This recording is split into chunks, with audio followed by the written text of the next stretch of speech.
who last night celebrated their 50th wedding anniversary. Oh, Mazel Tov. Nice meeting you. Yeah.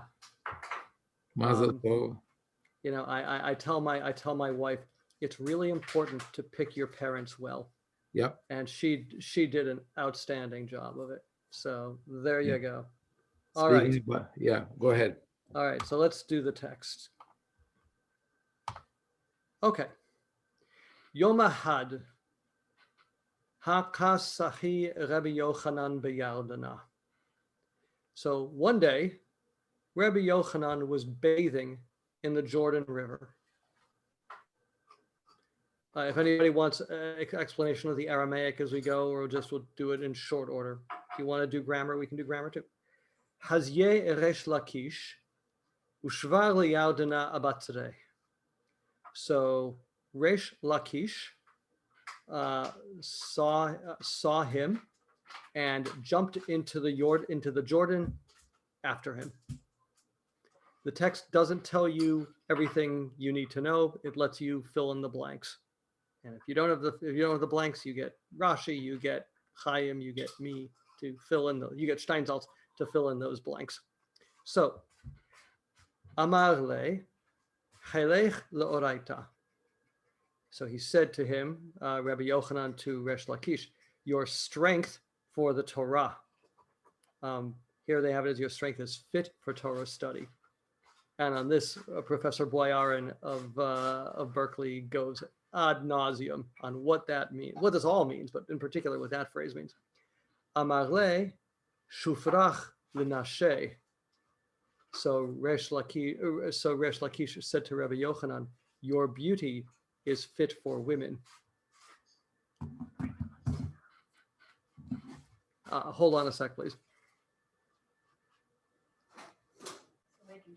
Yeah.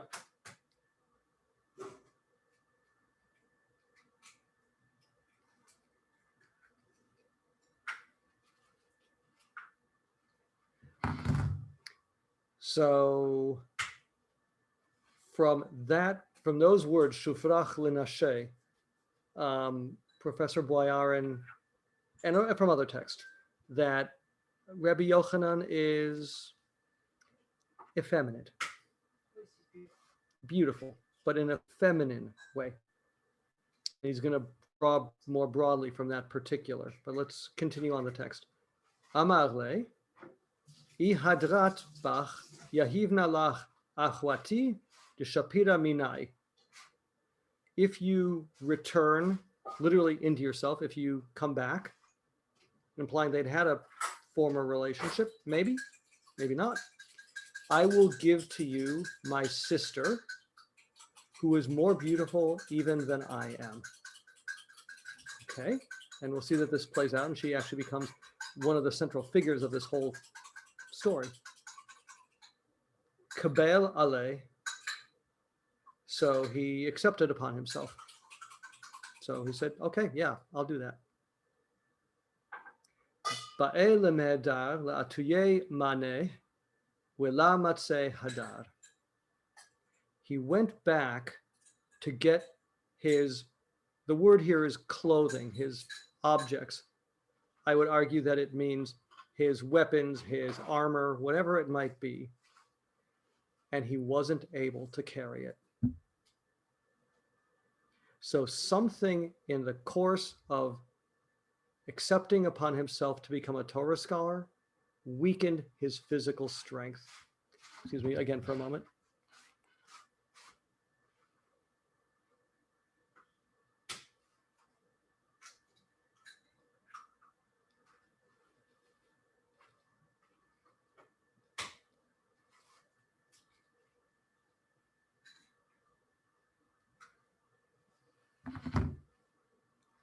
Haim, well, hang on. Do you happen to know the password for the room?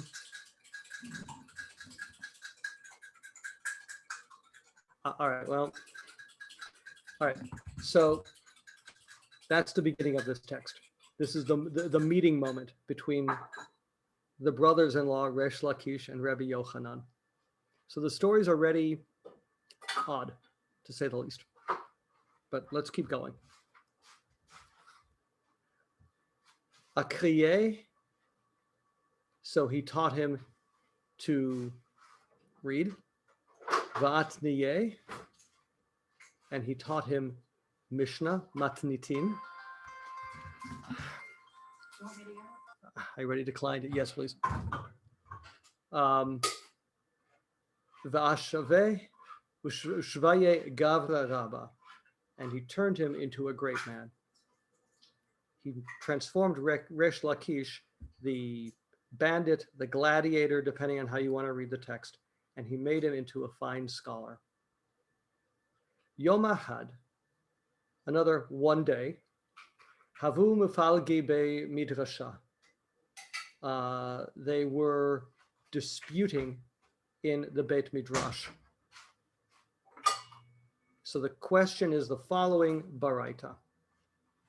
Hasayaf v'hasakin v'hapigayon v'haromeach umagal yad umagal katsir. So a sword, a knife, a dagger, a spear, a hand sickle, a harvest sickle. All of the following are possibly used as weapons. They're blades. Me'ematay mekabalin tum'ah. So at what point do they become subject to the laws of impurities? So you should know the general principle is that objects in nature are not subject to ritual purities, ritual impurities, only things that are formed by human hands. So up until the object is a thing made by human hands, it's not subject to ritual impurities law altogether. So at what point does a sword become a sword? At what point does a dagger become a dagger, as opposed to a hunk of raw materials? Visha'at gemer melachtan. From the moment that the work upon them is complete. In other words, when they're now usable as the intended object, now they're subject to the laws of purity. Ume'ematai gemer melachtan. So that begs the question then, when is that moment? And now you have an interesting dispute. Rabbi Yohanan amar, mi yitzarafem b'chivshan. Rabbi Yohanan says, when one fires it in the furnace, because up until that point, the metal hasn't hardened. And so you put it in the oven to harden the metal, and now it's a thing. Resh Lakish amar, mi sheyachzitzan b'mayim. When you quench it in the water, that also hardens the metal further. I am not a metallurgist. I don't play one on TV, but it's usually the final step in creating a knife is you quench it. So tempering it. Tempering it. Thank you. Amar le. So Rabbi Yochanan said to Resh Lakish, Lista abi lista ve yada. A bandit knows his banditry. Now, this was, I hope, intended as a little bit of a jab. And come on, he's your brother-in-law. You play with they're friends. They've got a long-standing relationship. And so he figured, just, okay, your weaponry, or, and nothing more than that. But that's not how Resh Lakish takes it. What does he do?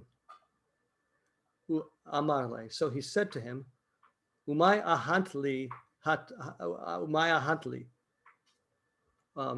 What benefit is there to me in all this? Hatam Rebbe Karuli. Over there, when I was a bandit, a gladiator, a ruffian, let's use when I was a ruffian, they called me Rebbe, they called me leader. Haha Rebbe Karuli. Here too, they call me leader, but leader of them, not of you. So Amar le. So Rabbi Yochanan said in response, Ahanelach de karivnach tachat kanfei hashechina. I have given you a benefit in that I have brought you under the wings of the divine presence. Now, read the text and read the emotional import of what's going on. Imagine this conversation happening in real time. And to my eyes, to my ears, they're talking like this to each other. And that creates a cascading problem, as we shall see shortly. Chalash da'ate de Rabbi Yohanan. So Rabbi Yohanan was offended, and chalash also means to fall ill, to fall weak. And then chalash Resh Lakish. So on account of it, Resh Lakish fell ill. So this story is already going bad. One line. Remember, this all hinges on, you'd think a bandit knows his weapons, right? Knows his banditry. Bad joke. And it's the inability to stop the cascading problems that creates this whole narrative. Atai achte. So his sister came to him. Kabachya, crying. Because she's now got her brother ill and she's got her husband ill. Amrale, so she said to him, Aseh bishvil beni, act on account of banai, act on account of my children. So here's a woman in a tough predicament asking, it doesn't even say who she addresses this to, seemingly Rabbi Yohanan.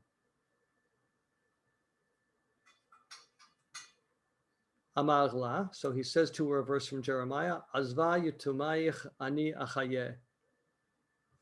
Leave your fatherless children, I will rear them. In other words, to say, I'll take care of your children.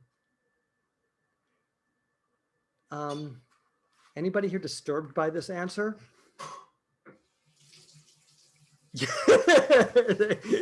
Chaim's just run out of hands. Right. You ought to be disturbed by this answer. All right. Aseh b'shvil almanuti. Do this on account of my widowhood. All right, if you're not going to do this for my kids, you'll take care of my kids. Do this because you want me to be a widow. You want me to lose my husband, who, by the way, is your brother-in-law, who's also the guy you brought under the realm of into the realm of the Torah. You think you got an interest in this too? Amar la, again, the end of that pasuk, va'almanutech alai tivtachu. You let your widows trust in me. Yeah, Chaim, that look, yeah, that look is worth repeating right there. This is a non-answer. I won't even say he's ducking. He's just this complete non-responsiveness. Nach nafshe de Rabbi Shimon ben Lakish. Rabbi Shimon ben Lakish died. V'hava ka mitzta'er Rabbi Yohanan batre tuva. Rabbi Yohanan now realizes just how bad it's gotten after it's already gone completely bad, and is beside himself with pain. Amru Rabbanan, so the rabbis said, Man lezil liyatve leda'ate. Who will go and try to calm his mind? In other words, they are already saying something's profoundly wrong now with Rabbi Yochanan. Okay, so they answer, Nezil Rabbi Elazar ben Pedat, de Mahadadin Shemat Te. We'll send Rabbi Elazar ben Pedat, as his statements are sharp. In other words, he'll be able to fill in for Resh Lakish, Rabbi Yochanan's sparring partner. Except he's not Resh Lakish, as we'll see in short order. Azal Yativ Kameh. He went and sat before him. Kal milta dehava amar Rabbi Yochanan. Every word, everything that Rabbi Yochanan said, amar le Tanya de Messiah lach. He said to him, there's a teaching that supports what you just said.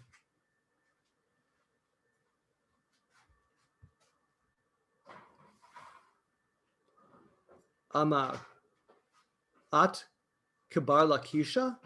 Are you like ben Lakish, aka Resh Lakish?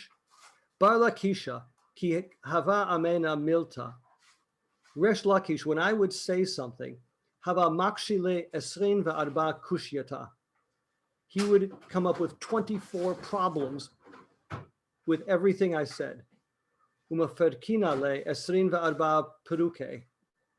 And I would have to come up with 24 answers. Umemela revacha shema'ata. And thus, the shema'ata, the received oral tradition, would be expanded. It wasn't enough that he said, I know what I say has merit to it. You don't need to tell me that.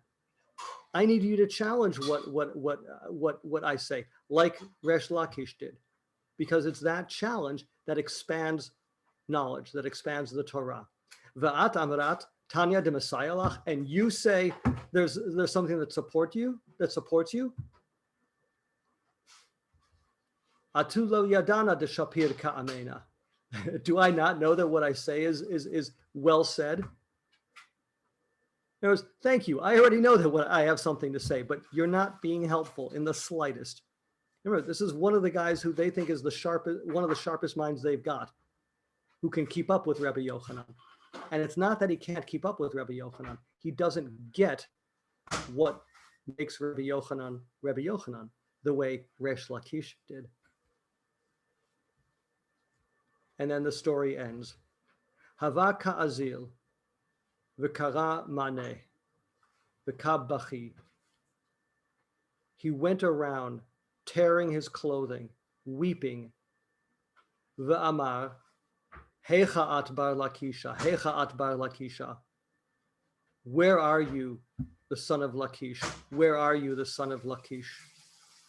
V'hava kat savach ad desaraf da'ate, ad desaf da'ate mine. And he screamed until his mind left him. In other words, he went insane. Ba'u Rabbanan rachame aleh.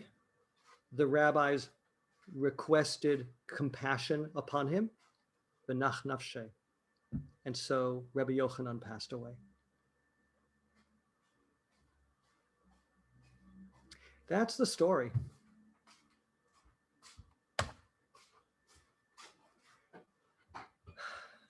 What are we to make of this? His sister must have been very happy now. Yeah. Yeah. Who do you say Kaddish for first? They didn't say Kaddish then. That's again, it's you. By the way, all right, I'm going to give myself as a bad example of the world was always the way it is now. Okay. You look in Maimonides, for example, for the rules governing saying Kaddish in memory of somebody. Good luck finding them. There's nothing there. What's this mourner's Kaddish of which you speak? Okay. So here, an entire institution of modern, certainly Ashkenazic Judaism is completely absent from another form of it. Didn't exist yet, or wasn't prevalent in that place. So what do we do with this text?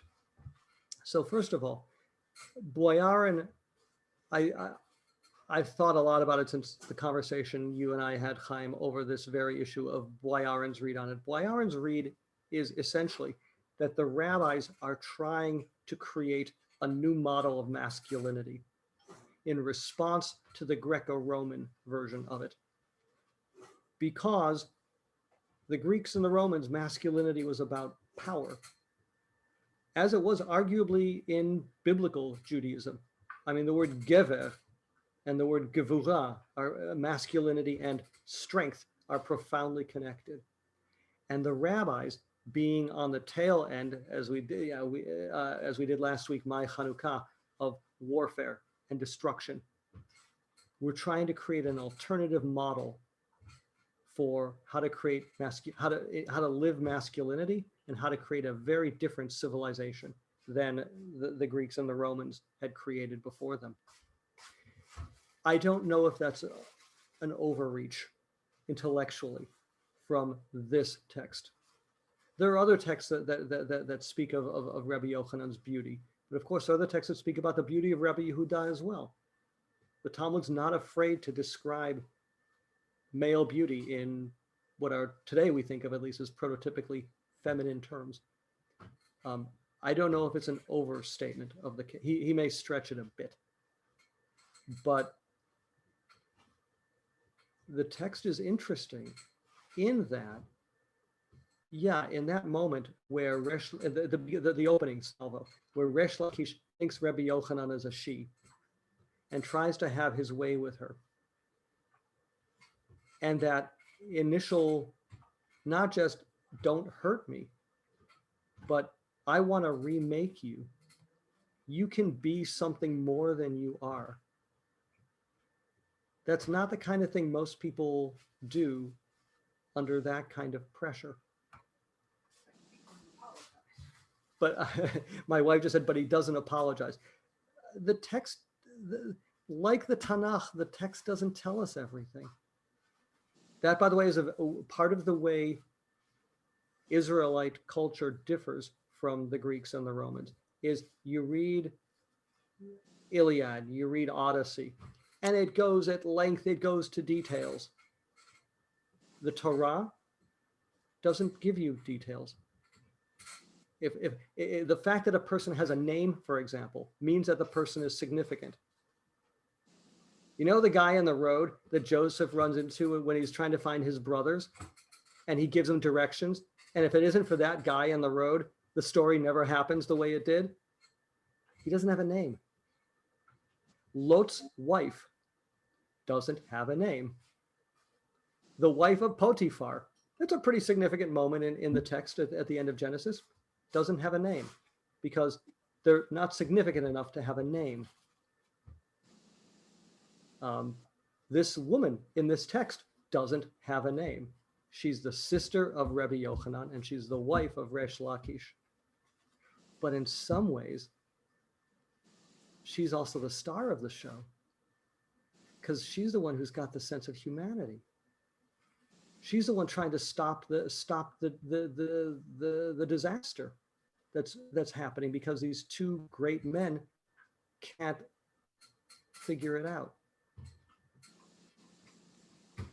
She also doesn't have a will. She doesn't have a say. That's right. She doesn't have a say because I will give you my sister. That's right. Yeah.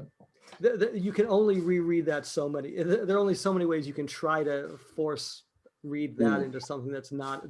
That's okay. Is it also possible that Rav Yochanan gives his sister as a way to sort of protect himself?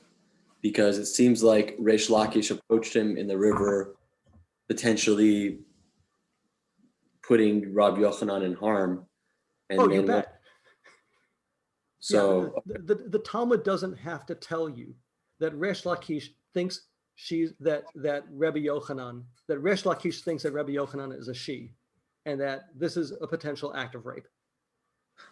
Oh, I guess the Talmud doesn't have to tell you. The Talmud doesn't tell you this. It doesn't have to.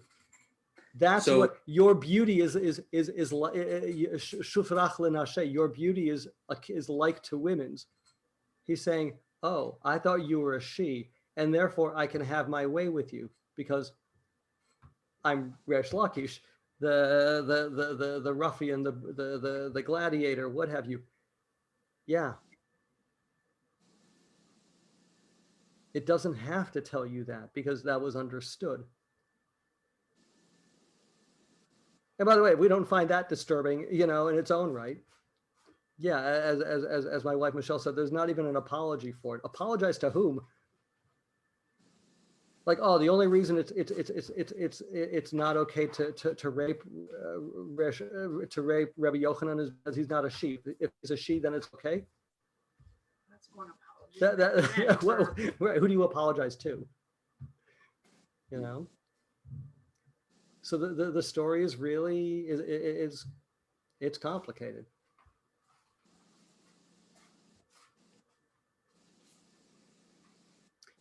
But then, like I said, I think Boyarin overstates his case. Daniel, Yeah, while you're, please. give me a second. I'm looking. I have a hunch, and I'm searching up in the city in the Bar Ilan, in the Talmud, the term shavar, because I have a feeling that shavar, even though it's translated as jumping, Yeah. is used as jumping in very specific context.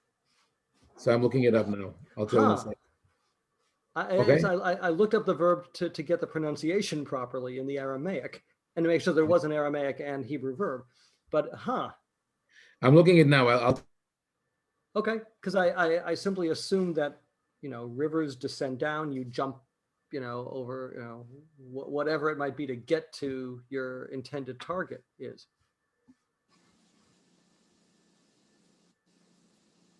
Yeah.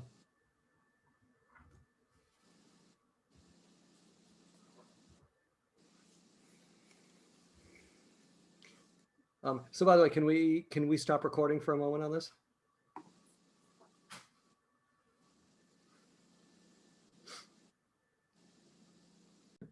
So this is a very interesting story, and like Daniel and I spoke about Boyarin, another Daniel, like ran out Daniels.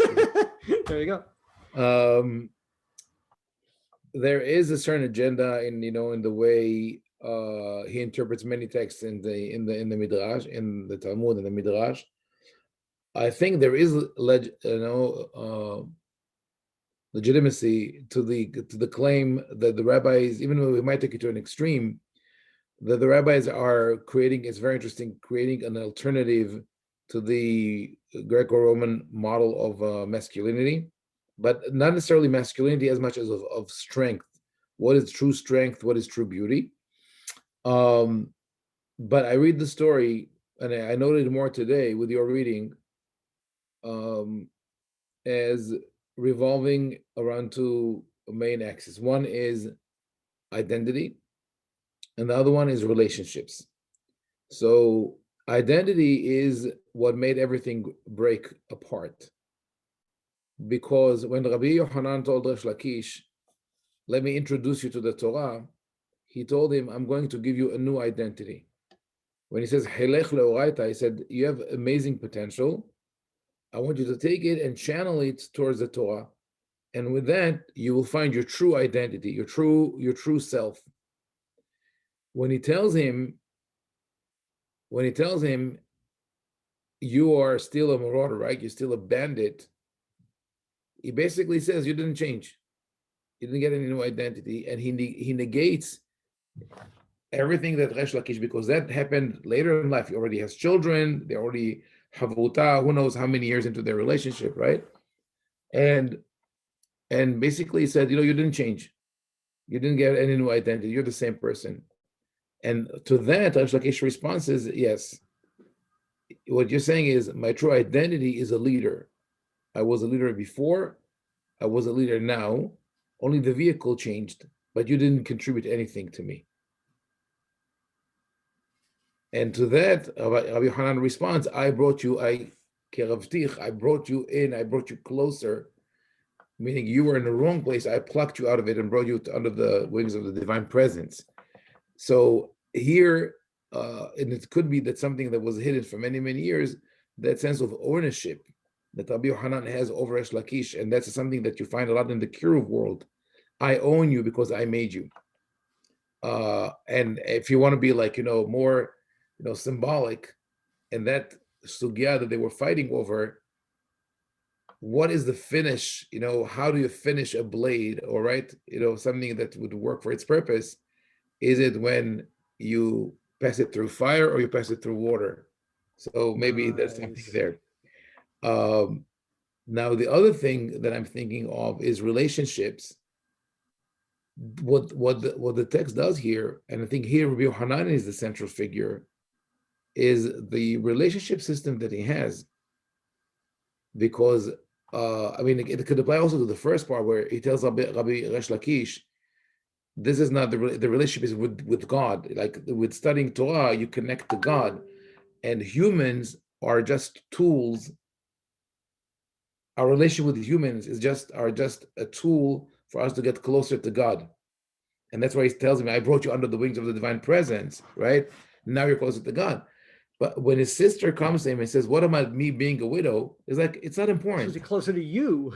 Right. But you and him, who cares? You, like the father and the children, it's not important. Don't forget, this is the same Rabbi Yohanan who said, "Den garmad asira abir," when he had, he lost 10 children, and he would show the bones. Like, it's sort of like, this is not that he doesn't care, but in the hierarchy of our relationship with God and humans, the relationship with God is what's important. And when does he really take it to heart? Not when there's a widow and orphans, but when his limud Torah is gone. So that's now the other thing is that, like I told you, when as you're reading the story again, it hit me because I know the story, but I said, what is the word shavar, right? I know there's another word in the Talmud for jump, and I searched it. There's kafatz, just like in Hebrew, the jump, kafitz, right? So Pasach, right? pasach, kafatz, natar, even. Yeah. So I searched for shavar. It only appears 4 times in the Talmud. Actually, in one text, it appears 3 times. So it's really 4 times. Let me show you where it look at the sugyot later. No, that's the kafatz search that I did. 1 second. I'm okay. I have too many windows open here. Here, shavar. So besides the story that you brought, where it says veshavar with the vav in the beginning, there are really 4 brachot, ktubot, kiddushin, and sanhedrin. So what are they? One is in the name of Rabbi Shimon ben Lakish. What is it that it's written? You broke the teeth of the wicked. Moshe was 10 cubits tall.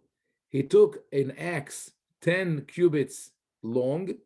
Shavar, he jumped 10 cubits, and he hit Og Melech HaBashan in his ankle, and he killed him, which is obviously an exaggeration, right? An ankle which is 30 cubits off the ground. It's like someone who's like Mount Everest, but he jumps with the weapon, right? The shavar here is jumping with the weapon. And now the second one is with one of the rabbis who is fighting with the angel of death. Go do what he needs to be. And he tells the angel of death, show me where I am. He says, okay. And then he tells the angel of death, give me your knife. And because I'm afraid of you. And then he jumped to the other side. Again, this in the context of a knife and some kind of war with the angel of death. Yeah. That's to both. Then Kiddushin, the story is with one of, I think, Rav Amram Hasidah, one of the who was enticed by a woman who passed by him, and he sees this woman. He says, I want to sleep with you. She says, give me whatever it is. And he Rumana de Resh Tzutzita, and he goes and he jumps and brings it. And the last one is Shavar Bar Shavar, Nevuzaradan, that takes the axe and jumps and hits the walls of the Echal. And I only now, when we were speaking, I was thinking about that. And I'm going to look at what Rashi says about the story of Pelimo. Yeah, it also has the story with in Kiddushin, is also with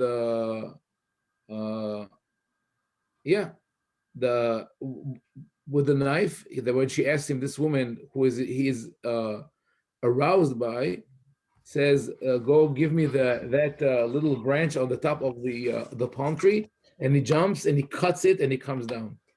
So I don't know. And then we have to talk about this. So there's an interesting connection. The only time that this verb is mentioned, shavar, is to jump.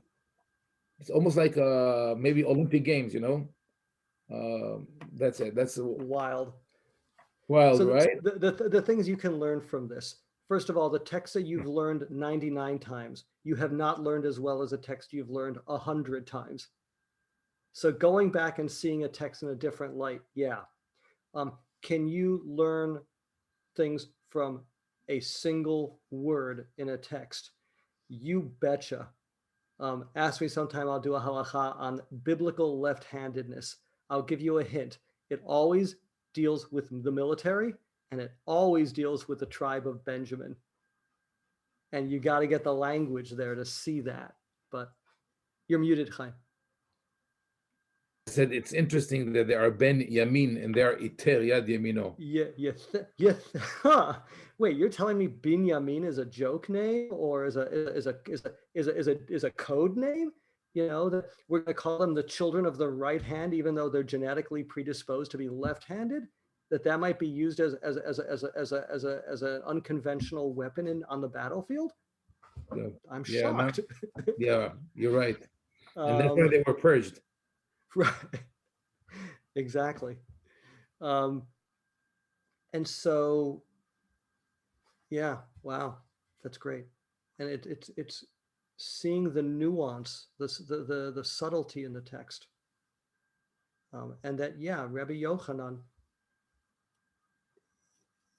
doesn't get it until it's too late, until it hits him in his particular path. And, you know, the one that struck me also was kind of interesting, half jokingly. One of the prerogatives that comes from getting smicha. Today, maybe in the yeshiva world, it's still a thing. You are not allowed to publicly contradict your parents, and you are not allowed to publicly contradict your teacher. Once your teacher gives you smichat rabbanut, you can contradict them, because now you're a legitimate authority and you can speak on your own, even if that disagrees with the teachers who got you to that place. So I'm wondering if that's playing out here, that Rabbi Yohanan says it's when you fire it, and Resh Lakish comes along and corrects him. And so Rabbi Yohanan is going, you can't correct me.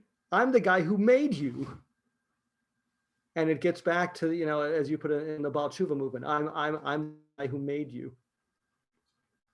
And by the way, the rabbis have a midrash on that, on Abraham and Sarai, when they the et hanefesh asher asu beharan, the souls that they had made in Haran.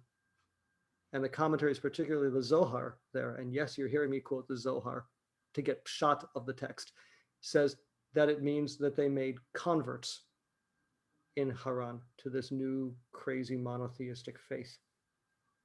And so that's literally making somebody, is to remake them. And so Rabbi Yochanan can't fathom the idea of Resh Lakish contradicting him, because that's a system violation, as it were. Hey, Daniel, not only in the Baal Tshuva movement, even in the yeshiva system, that was my experience in yeshiva. I actually went through it, and it was very, very rough, and I would say even traumatic. I came with a very strong identity to yeshiva.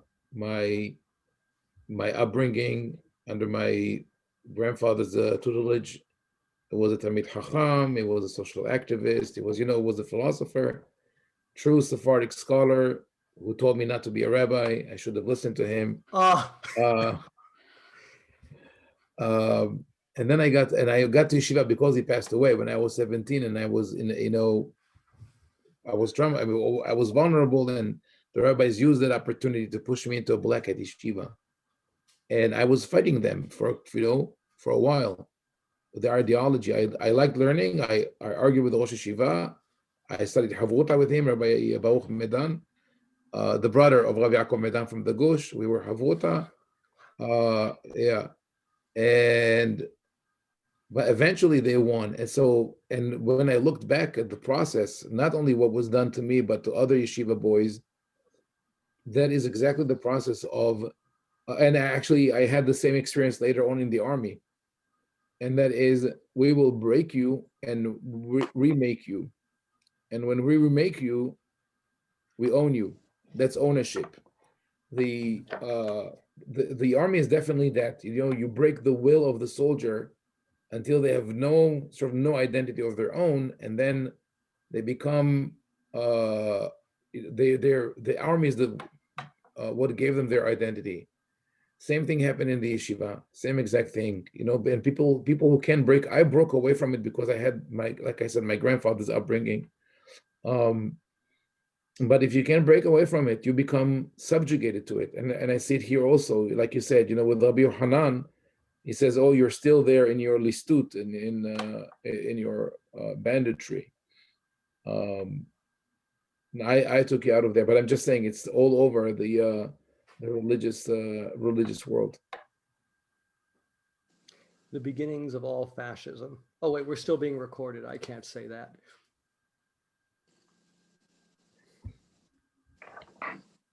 I know of what you speak, Chaim. Yeah. So none of that needed here. I think it's important that people will know that, because you mentioned like the conversion process. There are Haredi rabbis, there's Shavei Israel, and then there's rabbis from Monsey, New York, who reach into communities in South America, and without being asked, people didn't ask them to do that, and they do sort of to recruit people, to expand their to increase their numbers, but they tell those people who are now Jews by choice, you must follow my minhag, my advice, that you basically become my clone. They don't give people an identity. They don't allow them to reclaim their identity as Jews, and that's why I've been dealing with these issues a lot. So that's why it not resonate. And I want to add one more thing, and I'm sure you want to ask people questions and comment on.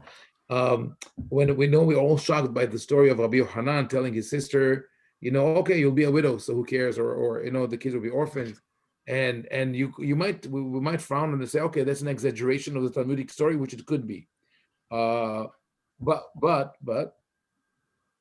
I don't know if people know that the Rav Nachman of Breslev, when he decided to go to Eretz Israel, and it was a famous journey that he was trying to take to go to Eretz Israel. He says, I always go, wherever I am, I go to Eretz Israel. And beautiful saying that his wife asked him, what is going to happen to me? What is going to happen to your two daughters? And he said, you will find work as servants, as maidservants in people's homes. You could work here, you could work there. And he basically abandoned them. And it might hurt people who are followers of Rav Nachman, but they should know this was a facet of his personality. Yeah, I think it appears in Arthur Green's book, The Tormented Master, and if not there, in later studies of Rav Nachman. Anyway. Okay. Questions? I mean, it's always unmute yourself, please. But comments? Nothing. We don't have Shayna today. She's like, that's Alex, I think, has no. We don't mean to put you on the spot. I'm trying to remember my questions. I had one earlier. I have the Gemara on my other screen.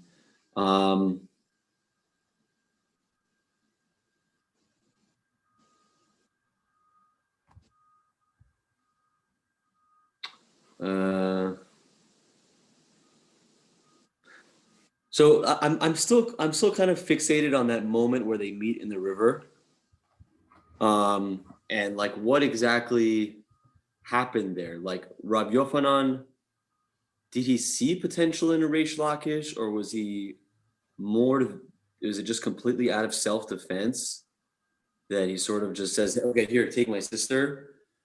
But then somehow Resh Lakish turned into someone that seemed to have been truly great. So it was just he became Rabbi Shimon ben Lakish. Yeah. Let's go. Let's. I'll share the screen and turn back to the story. So it's. Excuse me. I think that part itself is layered. So he jumps as an attack after him into the river. Amale chelech leoraita. Your strength should be for the Torah. So that's the initial defense. Now that's an interesting defense. Part of me even says that's not normally how you defend yourself. In truth, I don't know what to make of it. I don't know if the Talmud's just leaving parts of the story out, that it's at some point already, Resh Lakish has figured out that Rabbi Yohanan is a he, but the Talmud doesn't tell us. And it's just your strength should be for the Torah. And then you have Resh Lakish's response, Shufrach l'nashe, your beauty is for women. And again, I'm not quite sure what the subtle nuance, whatever the story is, what the Talmud is trying to tell us by this. I'm really not sure. You know what I think? Now that you were asking that, so Shavar is surely an attack.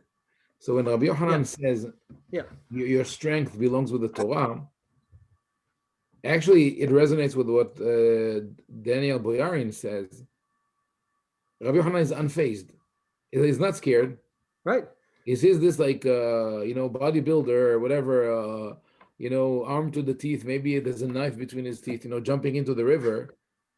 And he looks at him and says, wow, impressive. You should be a rabbi. You could be right. Exactly. So he's like, I'm not afraid. I'm moved by you.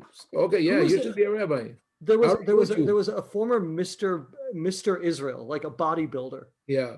Who became a Haredi. Raphael Halperin. Ah, there you go. And they show the picture of him, the before and after. Yeah. And other than the face, you wouldn't recognize that this is the same human being, because one of them looks like Arnold Schwarzenegger, and the other one looks like Rabbi Arnold Schwarzenegger. Mm-hmm.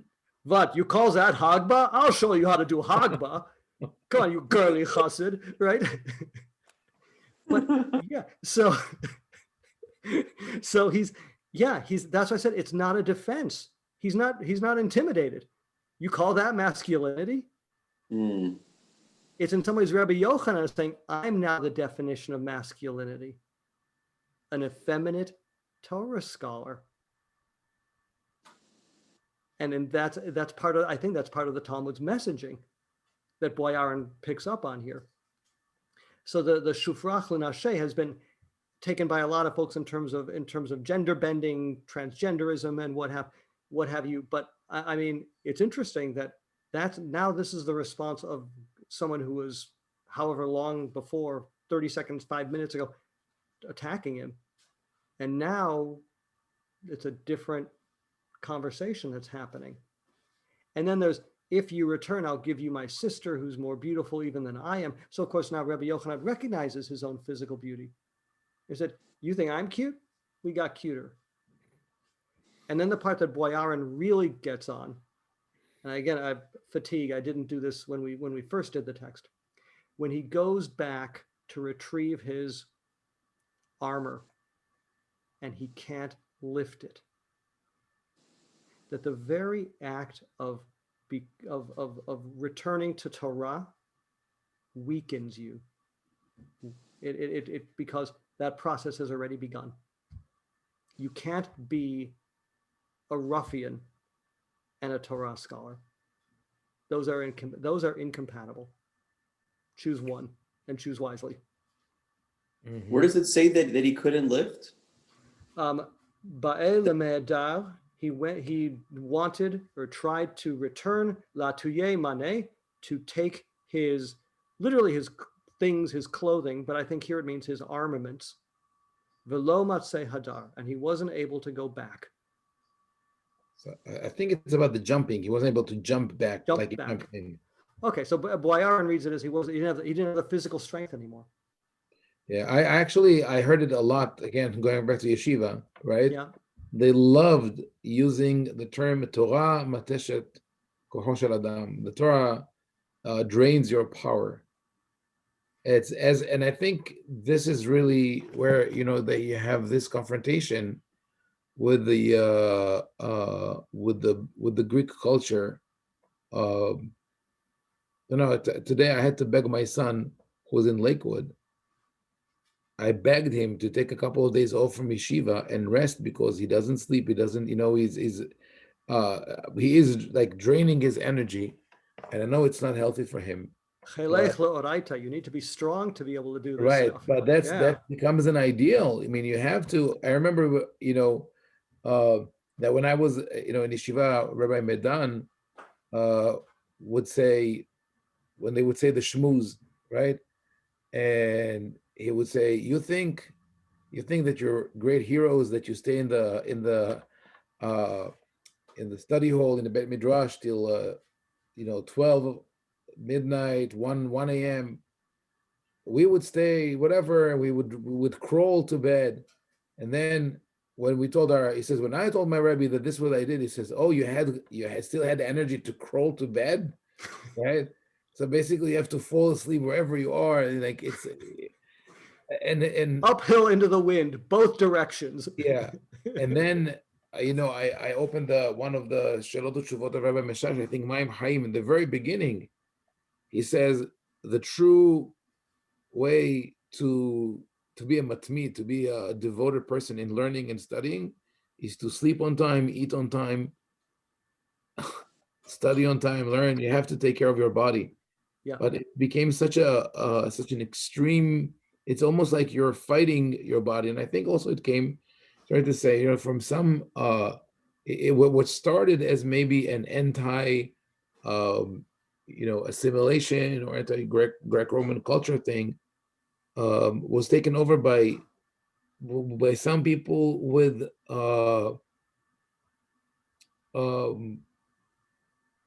mental disorders. I'm sorry to say that. That we know that some eating disorders and others of like depriving the body or causing harm to the body are tied to that. So I'm not saying that everybody's like that, but all you need is 2 or 3 people who are charismatic and we're doing that.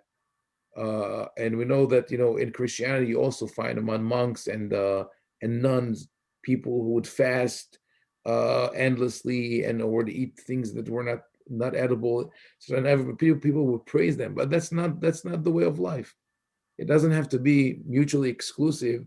Either you study Torah or you have strength or beauty or you're involved in daily activities. So anyway, my pet peeve.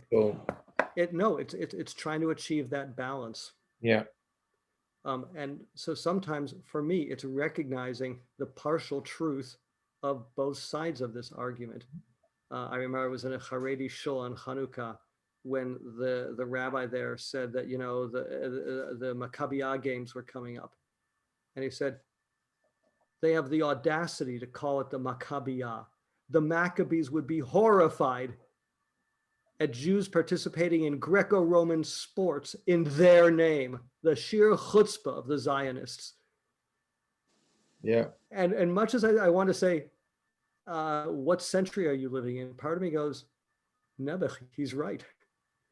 At least he's partially right. But on the other hand, when you see observant Jews who are proud of their tradition, being there, nothing wrong with that. The Maccabees were not Nebuchs; they were warriors. Right. But for him, that's part of why the rabbis didn't like them. But that's another story. Anyway, okay. Time for Arvit? No, Arvit is at 7:45. Yeah, but starting next week, I'll have another class from 7 to 7:45. So we'll have to be sharp on time with that.